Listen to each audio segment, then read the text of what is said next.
여러분 안녕하세요. 오늘은 시간 표현, 피동 표현, 인용 표현 세 가지에 대해서 알아보도록 하겠습니다. 먼저 시간 표현인데요. 시제라고도 합니다. 이 시제에는 과거 시제, 현재 시제, 미래 시제 세 가지가 있는데 그중에 첫 번째는 과거 시제입니다. 과거 시제라는 것은 화자가 말하고 있는 시점보다 이전에 일어난 일을 표현하는 시간 표현인데요. 사건이 일어난 시점을 사건시라고 하고 말하는 시점을 발화시라고 하는데 사건이 말하는 것보다 먼저 일어나면 이런 경우를 우리가 과거 시제라고 이야기합니다. 그러니까 사건이 먼저 일어나는 것입니다.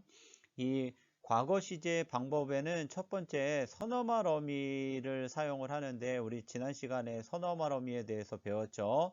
어말 어미보다 먼저 쓰이는 것을 우리가 선어말 어미라고 하는데 과거 시제 선어말 어미에는 이런 것이 있어요. 앗, 엇, 엿 이런 게 있고요. 더라는 과거 회상과 관련되어 있는 선어말 어미를 사용함으로 인해서 우리가 과거 시제를 사용할 수가 있고요. 그 다음에 시간 부사어라고 부르는 건데 어제, 그저께 이런 말들이 들어가면 이거는 시간적으로 과거이다 라는 걸 우리가 살펴볼 수가 있습니다. 그래서 예를 들면 나는 어제라는 시간 부사어가 사용되고 있죠. 그 다음에 보았다 라는 거, 여기 at이라는 선어말 어미를 사용을 함으로 인해서 이 문장은 과거에 일어난 것이다 라는 것을 우리가 살펴볼 수가 있습니다. 이처럼 과거 시제는 말하는 것보다 사건이 먼저 일어난 것을 우리가 과거 시제라고 부르고 선어말 어미 at이나 더를 사용하거나 시간 부사어인 어제나 그저께 같은 말들을 사용을 하면 이런 것들은 과거 시제이다 라는 걸 우리가 확인할 수가 있습니다. 두 번째는 현재 시제인데요. 이 현재 시제라는 것은 화자가 말하고 있는 시점에서 일어나고 있는 일을 표현하는 시간 표현인데 사건 시와 발화 시가 같아요.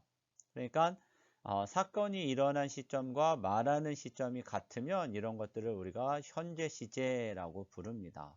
이 현재 시제가에 사용하는 방법에는 똑같이 선어말 어미 여기 있죠. 선어말 어미 는이나 니은 이렇게 있어요. 먹는다 이렇게 쓸 수 있죠. 우리가 먹는다 할 때 는 쓸 수 있어요. 이건 현재라는 것이고요. 니은 같은 경우는 간다, 가다인데 간다 이렇게 되면 이거는 이제 현재 선어말 어미를 사용을 함으로 인해서 현재 시제를 사용을 할 수가 있는 거고요.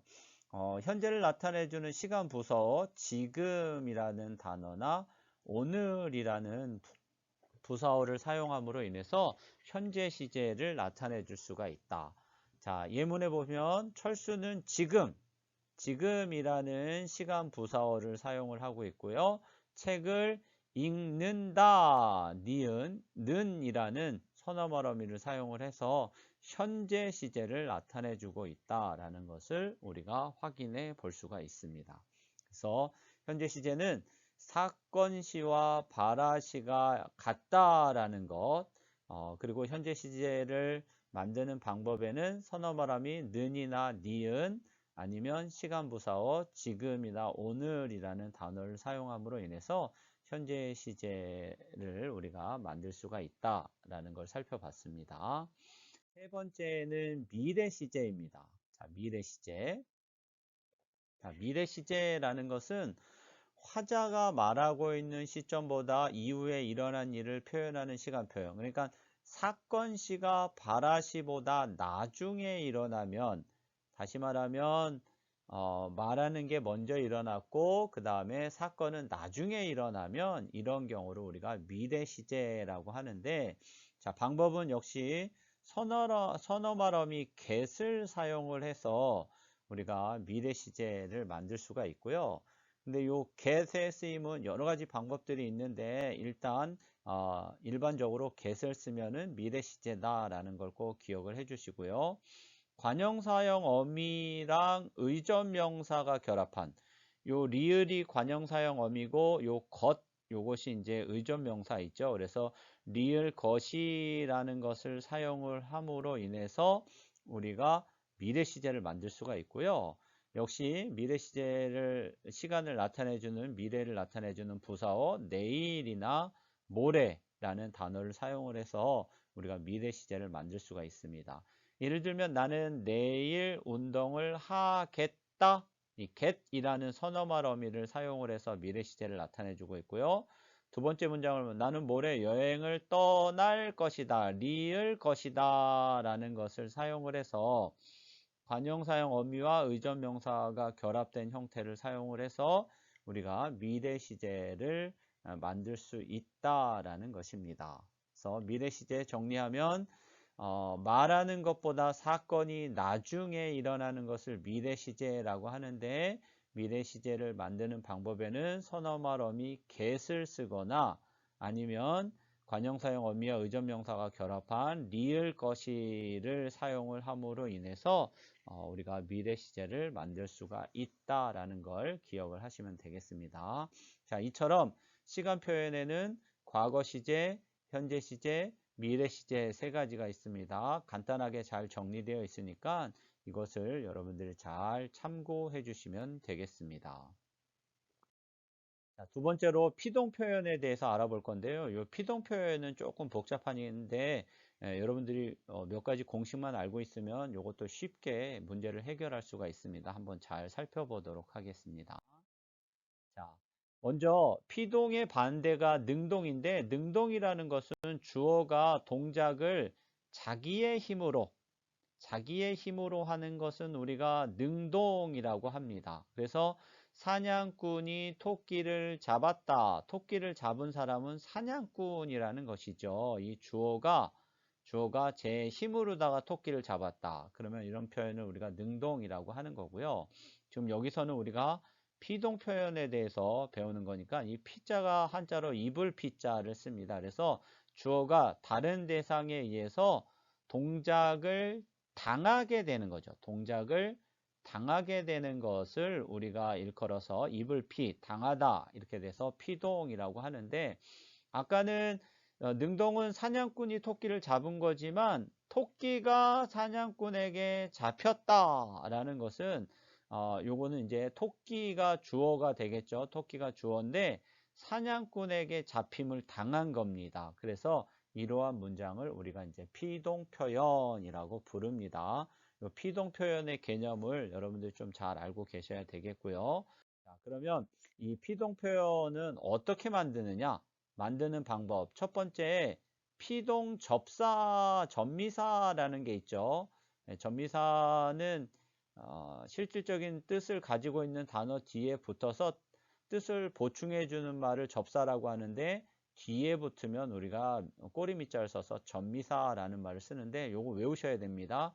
이희리기라는 피동 접미사가 있어요. 요거 꼭 외우셔야 됩니다. 이희리기라는 피동 접미사를 사용을 해서 우리가 피동문을 만들 수 있는데 석다의 석이다, 먹다의 먹히다, 듣다의 들리다, 쫓다의 쫓기다 이렇게 쓰면 요거는 자기가 스스로 하는 게 아니라 어떤 동작을 당하게 되는 겁니다. 그래서 이런 것들은 우리가 이제 피동 접미사를 사용을 해서 피동문을 만드는 방법이었고요. 그 다음에 두 번째는 뭐뭐 아지다나 어지다, 뭐뭐하게 되다를 사용을 해서 피동문을 만들 수가 있는데 동사나 형용사의 어간은 바뀌지 않는 부분이라 했죠. 어간에다가 아지다나 어지다 또는 뭐뭐하게 되다를 붙임으로 인해서 우리가 피동 표현을 만들 수가 있어요. 예를 들면 쓰다인데 여기 써지다 이렇게 돼 있죠. 요거는 쓰다하고 어지다가 합쳐진 거죠. 그래서 어지다가 붙은 겁니다. 이렇게 어지다가 붙었죠. 그 다음에 지우다, 지워지다 이것도 지우하고 어가 결합된 거예요. 그래서 이것도 어지다 이게 들어간 거고요. 만나게 되다, 뭐뭐하게 되다 이 표현이죠. 그 다음에 드러나다는 드러나게 되다. 이 표현들을 이용해서 우리가 피동문을 만들 수 있다. 그래서 피동 표현을 만드는 방법은 두 가지입니다. 피동 접사를 사용하는데 피동 접사는 이히리기라는 피동 접사가 있고요. 그 다음에 아지다 또는 어지다, 뭐뭐하게 되다를 사용을 해서 피동문을 만들 수가 있습니다. 그래서 이 피동문을 능동 표현을 피동 표현으로 바꾸는 방법인데요. 잘 보세요. 능동 표현의 주어, 요게 능동문이고요. 이게 능동문이고 요게 이제 피동문인데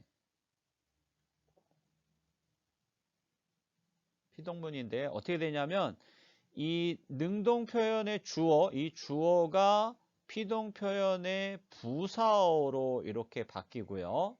그 다음에 능동 표현의 목적어가 뭐가 되는 거냐면 피동 표현의 주어로 이렇게 바뀝니다. 그리고 여기가 피동사 물 얻다인데 리라는 피동 접사를 사용한 거죠. 물리 얻다, 이게 물렸다 이렇게 되는 거니까 피동 접사를 사용해서 피동문을 만드는 겁니다.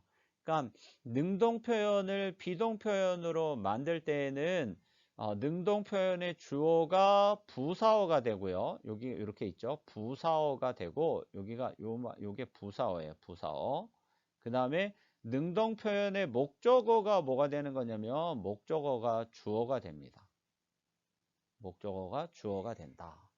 그리고 마지막에 피동 전미사를 사용을 해서 우리가 피동문을 만들 수 있다라는 거죠. 이 피동문을 만드는 방법, 이것을 여러분들이 잘 좀 기억을 해 두시기 바랍니다.